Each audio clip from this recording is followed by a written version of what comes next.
Bedrosian throws to Sandberg, and the pitch is grounded to second base. Thompson has it, throws to first. It's over. 27 years of waiting have come to an end. The Giants have won the pennant.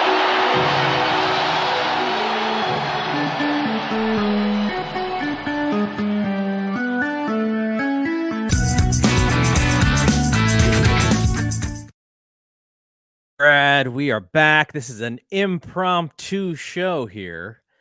We didn't think we were going to come back so soon. No. But we had to because of the news that Buster Posey retired today. Announcement came out last night. I think Andrew Baggerly with the scoop. You can even see why it's so impromptu. I don't even have my Giants stuff on. I'm wearing my Warriors gear. Yeah, exactly. I got my Beatles stuff on. But I had a hat laying here, so I was like, oh, I'll throw that on real quick. So just give me your thoughts on, like, when you heard this news. I mean, I shared it with you when it happened. Like, what was your initial thought when we heard Buster Posey? You know, my initial thought was, because I had actually this crossed my mind. I think one of our shows that we did, it kind of crossed my mind a little bit in the off season, because we knew 2019 Buster, we knew hiatus Buster from 2020. We didn't have the full idea of what 2021 Buster was going to be.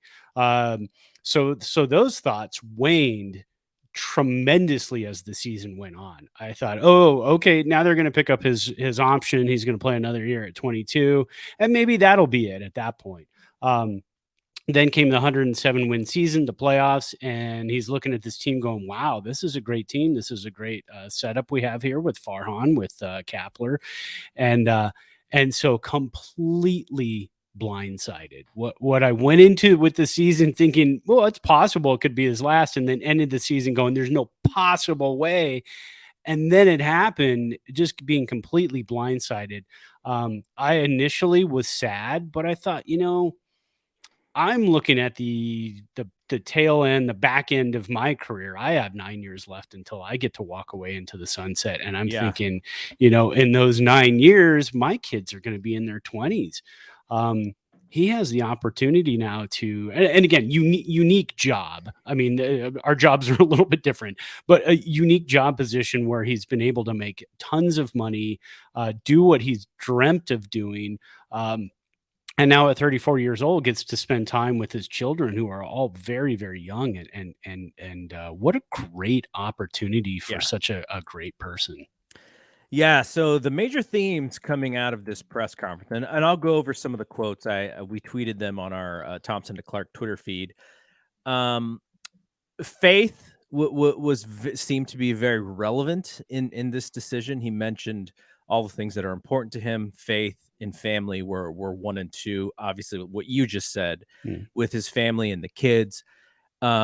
He also mentioned the pandemic. Possibly, he didn't think that it was the reason, but it gave him a little bit of perspective, right? Because just what you're talking about, we're going through this global pandemic, and people are getting sick, and they had to really think about their twins in this moment. Like, he had to put his family over his career in that moment. The other thing he mentioned was pain tolerance. Essentially, like this, he didn't really double down on this, but he said that he wants to have these years with his family where he doesn't have to. I took it as, in order to get him to play at a high level, it is a very painful thing on his body that probably doesn't allow him to randomly just run around and goof off with his kids, right? So those are some big themes. I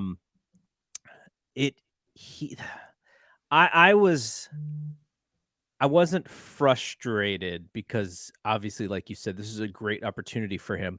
But as a fan, we were waiting for the one thing that gave us a little bit of like, okay, we get it. Okay, we get it. And so we're so involved in this thing, like, when he says family, we go, yeah, but you have like 6, like, how many months off do you have? Where we have to work like every, like, so I get, I'm not blaming him for that, but there wasn't that like one thing where it was like, well, it was because of X, and this is why I have to retire. It was just a culmination of a bunch of things. And, I sort of go back to 2011 when he got trucked at home plate and think about, he didn't even take a full year off, right? Like that Yeah. was early in the season, but he was right back at the beginning.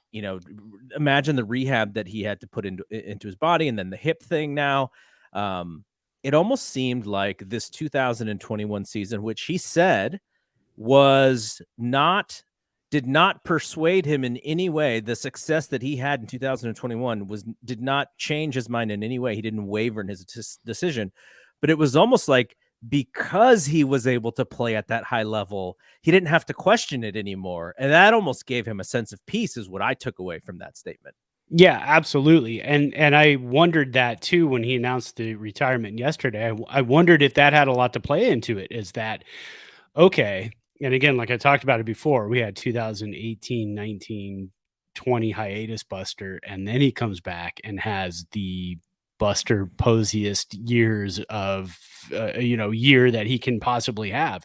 And that was kind of like a cool. Now I can ride off into the sunset. Now he's accomplished so much in his career. There are not many players that have accomplished the things that he has done. I mean, the splash screen you had up at the beginning of this podcast, it tells you everything you need to know. I mean, the accolades, the 3 titles, the 3 no-hitters.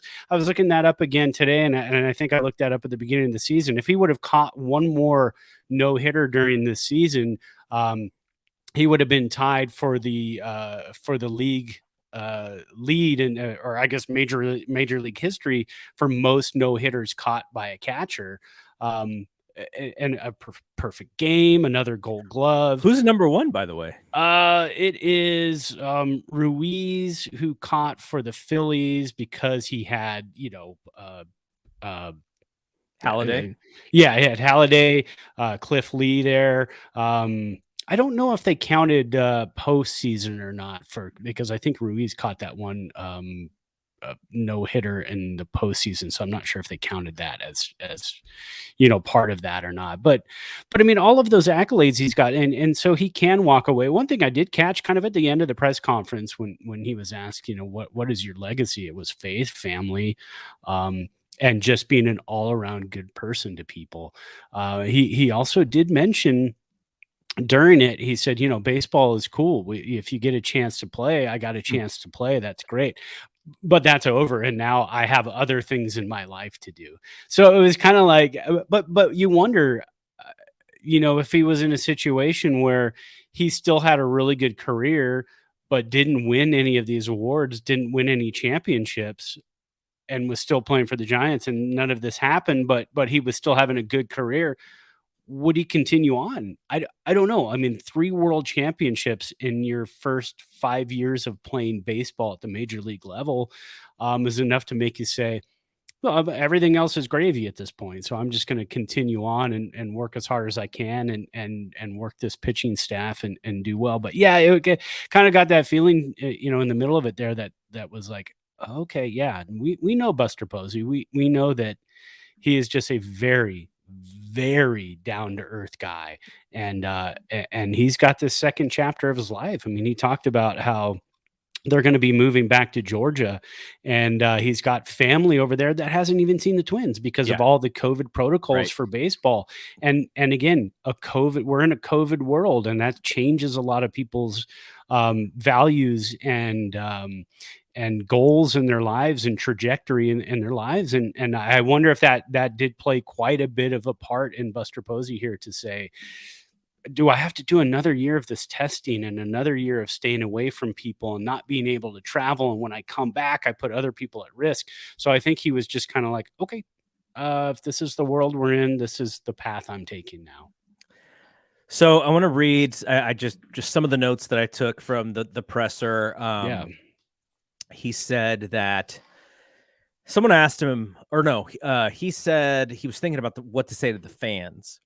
And he said he's been thinking about it for the last week to 10 days, which was the first, at least, hint to us that this wasn't a decision that he just made yesterday, right? Right. He said, I've been thinking about what to say to the fans for the last week to 10 days. So this is even before the question came out on when he decided, and we'll get to that.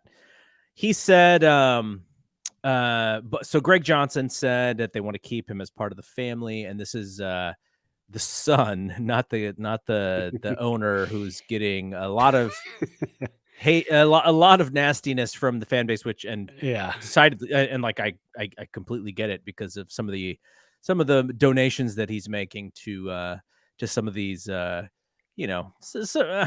we could probably do a whole show on him. I don't really want to.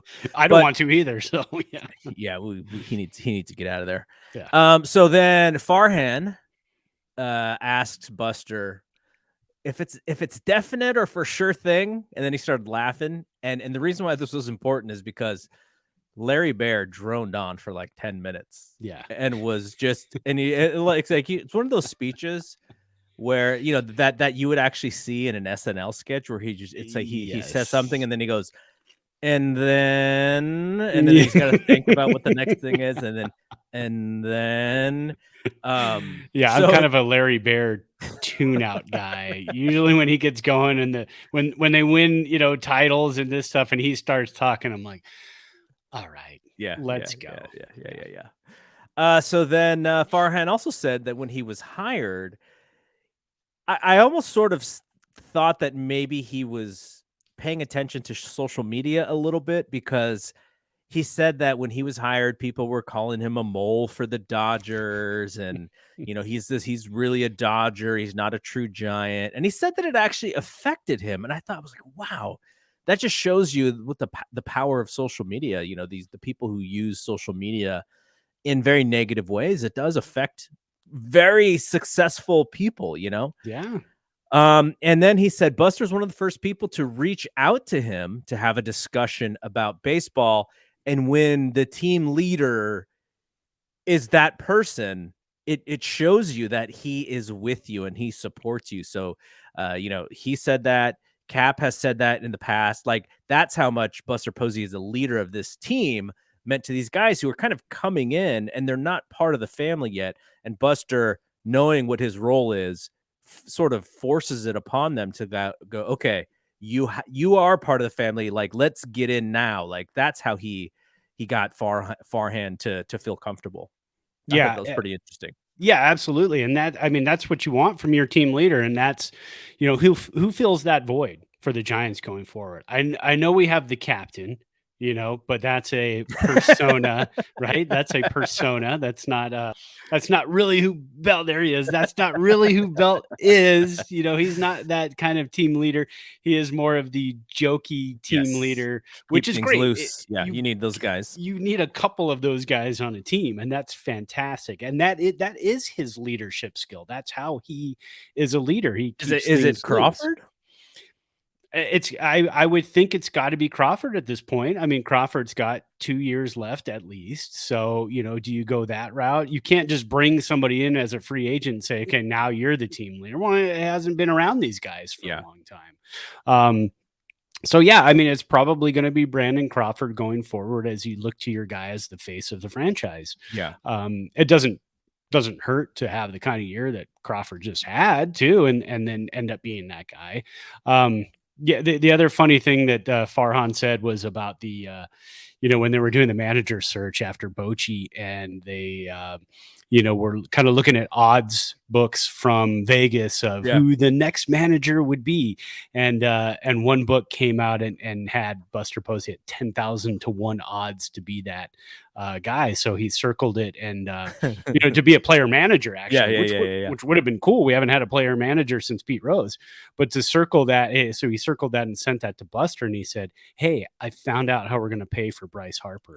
so I thought that was a great story too. Yeah. And then Buster basically said, "Well, there's people on there that are more qualified than me," because Buster is he's the straight man. When it comes down to it, he's the straight man. You got all the misfits, all the crazies, the belts around you, and Buster Posey is that straight man that kind of keeps things on the straight and narrow. So yeah, and that's Brandon Crawford too. one of go the yeah. one of the things that scared me a little bit is Zadie said that in 2020, when he looks at it in hindsight, he realized that the team was lost without Buster. Yeah. I was surprised that he said that because 2022 is also going to be without Buster. Yeah. And I don't know, what you do now. The one thing about it, and the free agency thing is going to happen. We don't need to talk about this today. We'll Right. have a whole offseason to talk about it. But that's 22 million, or actually 19 million, because they're going to have to pay him the 3 million buyout. Right. Um, Or did they even have to because he retired? I'm not yeah, sure good how good that question. works. I don't know how that works. I'm sure either. they'll probably just say, "Here's 3 million, thank Yeah. you." So tack on whatever else they were going to have for free agency, and add another 18 million or 19 million or 22 million, whatever it is. There does seem to be a void without him, and it kind of. I wonder about this. I wonder if you talk to the front office, if you talk to the coaching staff, did Buster just keep everybody in the dark? Because, maybe they kind of sort of knew. But I just wonder, because it would have been nice to have Joey Bart as the backup catcher while Buster Posey is playing, right? Yeah. It would have been nice for that mentoring to have happened. Yeah. Well, that, and remember our transition from Barry to Barry, right? So transition where Barry Bonds was starting to kind of not really decline, but his contracts were ending, and his many years of renegotiating, and then they go out and spend all that money on Barry Zito. So they have the Barry to Barry transition. You go from big guy to big guy. Yeah. Had they known a little bit earlier, maybe this off season would have been a little bit different. Would they have gone after somebody and said, here's a gigantic deal? I honestly can't remember back to this off season who the big free agent was, but had they known, had Buster said, I'm playing out this contract and I'm done a couple of years ago, would Bryce Harper have been the bigger of a push type of guy? So now this offseason is Scherzer that guy. But again, like you said, we could talk about free agency as it comes up, but Yeah. Guys are already opting out. Guys are already becoming free agents. And so in a few days, we'll find out a little bit more about who's going to be out there. But will there be a bigger push this offseason for a gigantic, huge named free agent when there might not have been, because Buster Posey was still there, and then maybe next season that was going to happen? So that's kind of an interesting thing to look at this offseason. Farhan also said, no, actually, we got to that part. So then they started to take questions from the media. Buster said that he came into this final season as if it could be his last. He never wavered from that. He's retiring because he wants to be able to do more stuff with his family from February to November. And again, it sounded like pain tolerance and just general rehab that he seemed to maybe he was consistently doing to stay healthy on the baseball field was probably a big part of that. Yeah. He said they're going to move back to Georgia, like you said, where his family is. And again, the way that he played in 2021 did not really, didn't really affect his decision. I almost feel like it validated his decision, because he played so well. He was awesome. Yeah, 100%. I think it did. I think that allowed him, and he said it too in the press conference. I mean, this allowed me to show myself that I could play at that level again. And I think walking away from that to say I can still do it is pretty awesome. I mean, we look at little things in our lives, and I'm like, I did 30 minutes of HIIT exercise today, and I was super happy that I could still do it at 48 years old. So that's, we look at the little things in our lives. He went through a 160 game season squatting. They kept him on, on the regimen because they didn't know. I think that's part of the thing too, is they didn't know. I think everybody kind of was in the dark a little bit. It did seem like that a little bit. Yeah. Or maybe maybe they kind of knew, but they were hopeful that the success of the team plus his successful year, and that there is something else to this, which is I hear this a lot, which is when you have young children, you kind of play for them because you want them to see you play. Now, I don't know how old his other kids are. Obviously, the two babies, he'd have to play for like 5 more years for them to really remember him playing. But that didn't seem to be a big deal to him. It was more about the time that he was able to spend. So, and to that, we're both big family guys, and kudos to him on that. Selfishly as a fan, I'm gonna miss this dude a lot, even though I would say his personality as a baseball player wasn't sort of like the thing where I was like, oh, I want to hang out with that dude, and that's kind of what you want out of your favorite players. Like Lincecum was that star, and he flamed out. Yeah, but for whatever reason, it's very hard to break through to like my favorite players of all time. It's like Robbie Thompson, Barry Bonds, and for a long while it was Will.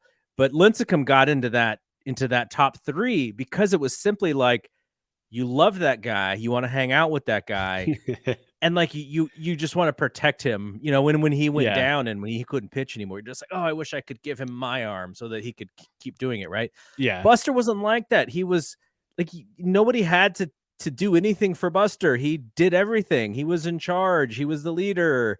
He didn't you didn't have any quotes that he may have made that you had to protect him from the media. Like he just did everything right. And you're like, he's he's who he is. Maybe he's too perfect for us to love as much. But as we got to the end, that's a huge rarity in sports, right? Yeah. A gigantic rarity in sports.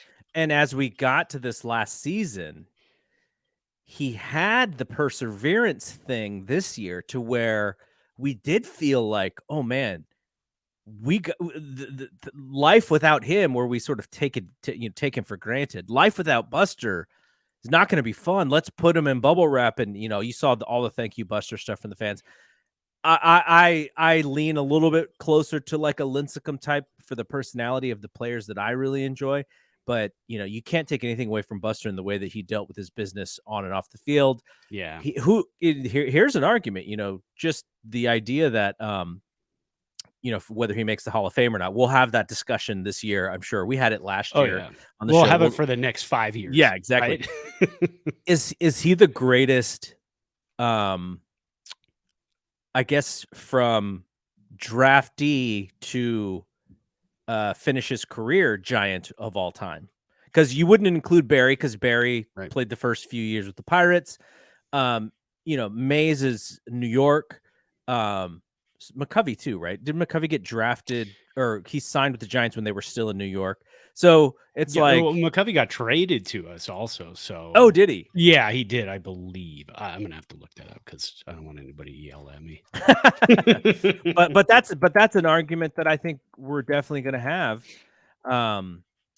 And so I guess we can sort of end this with this, and I'll let you sort of take the last thing. But for me, I'm going to share a little story here. So Buster said that what he realizes is that people, some young kids who got to see his entire career, are not necessarily young kids anymore because of his span of from 2008 or 8 when he got drafted to now. So I have a similar story. So it is. I'll probably have shared this before, but we're in San Jose. Buster Posey and Roger Kieschnick are at the Giants dugout. Buster's still playing for San Jose, and it's just kind of one of those things where you're like, do I need to really wait in line to go like meet somebody? But my kids were young, and that's kind of their dude, right? It's like Lincecum, it's Bumgardner, it's Buster, and so we go and we stand in line, and exactly what they said, which is these kids. So I'm in the middle, but my son, who's the taller one. This is him when he's probably, I don't know, 8 years old, 9 years old. And now he graduated from college over the spring.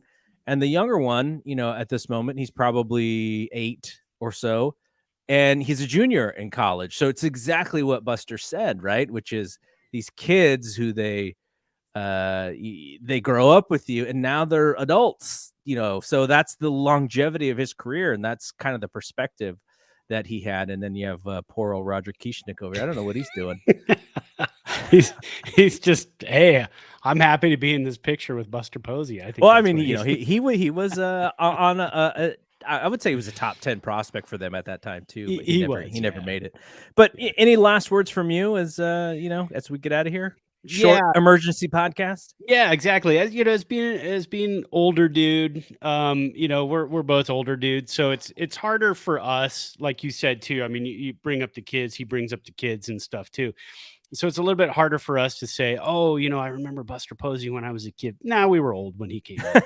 And we're still old. I know exactly where I was when I got the notification that he was coming up. And I honestly don't. I remember I took a bunch of pictures of him at Aces Ballpark in 2010, April, when he was here with Fresno. That's when they were, the AAA club of the Giants.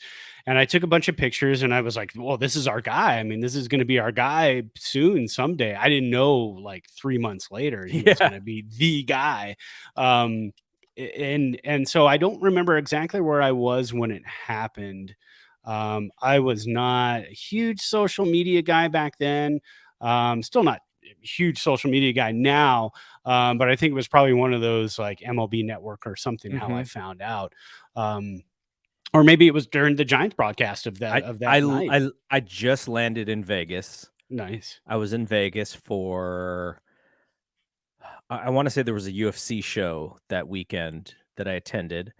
And I get off the plane, you unhook your phone from airplane mode and all the notifications. And I was like, Buster Posey just got brought up to the Giants. And I was just like, yes. Oh, that's awesome. Yeah, because the whole story, this whole thing, like, Benji Molina's the catcher. Yeah. We got Buster waiting in the wings. Then they got to trade Benji to the Rangers, and we have no offense. I mean, the offense was like, it was good enough. Yeah. But we all of us knew, like, well, if we can add one more bat, and we're like, but we have one more bat. So why don't we add Buster? So that was the whole thing. But yeah, so I mean, he comes up and he plays his 12 seasons and now he's gone. And as Giants fans, we're going to move on and we're going to, embrace all the next group of players and everybody else that comes in. But honestly, I can tell you now, just like I can tell you with Will Clark and Barry Bonds and Lincecum and Bumgarner, there will never be another Buster Posey for us. That's it. There's not going to be. I mean, Joey Bart could have a fantastic career, and no offense to Joey Bart. I mean, he can have a fantastic career and win 3 World Series and this and that, but who did it first? Yep. I mean, that it's always going to be that. So he'll always hold a special place in our hearts, and I think that's just awesome. And that's what being a fan of a sports team is all about.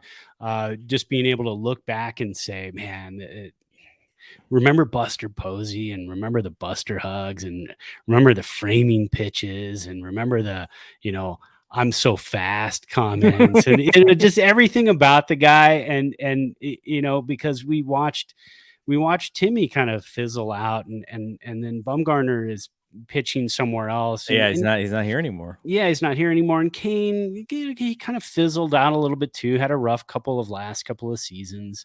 But Posey finished on top on a 107 win team.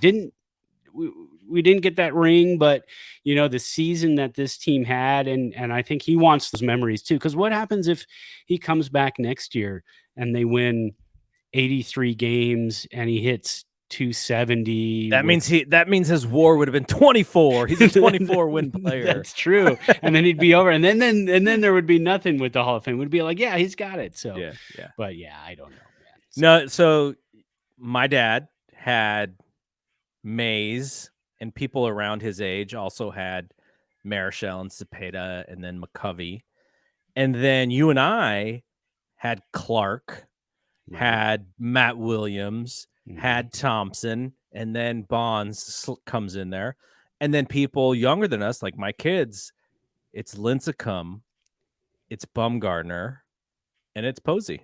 Yeah. And I mean, you could throw Crawford in there too, because he's been such a stalwart with the team. I mean, you could look at that as another guy that's been part of this. So it's like chipping off the block of an era. Another chip comes off, but it's the biggest chip. I mean, of all the chips that have come off so far, this is absolutely the biggest chip to come off. I'll say real quick too, McCovey was drafted by the Giants, went a couple different places, San Diego, Oakland, came back to the Giants. So, but yeah, it's a tough day. It's going to be a tough off season. It's going to be a brutal spring. Yeah. When we start spring and the new team is put together, how hard it's going to be for us. It's probably going to be 100 times harder for him. Or maybe not, because this was his decision. So he wasn't pushed out. There was nothing to that. And so it's going to be tough for him. Like he said in the press conference, it's going to be different. You're not going to know what it's going to be like until that day happens.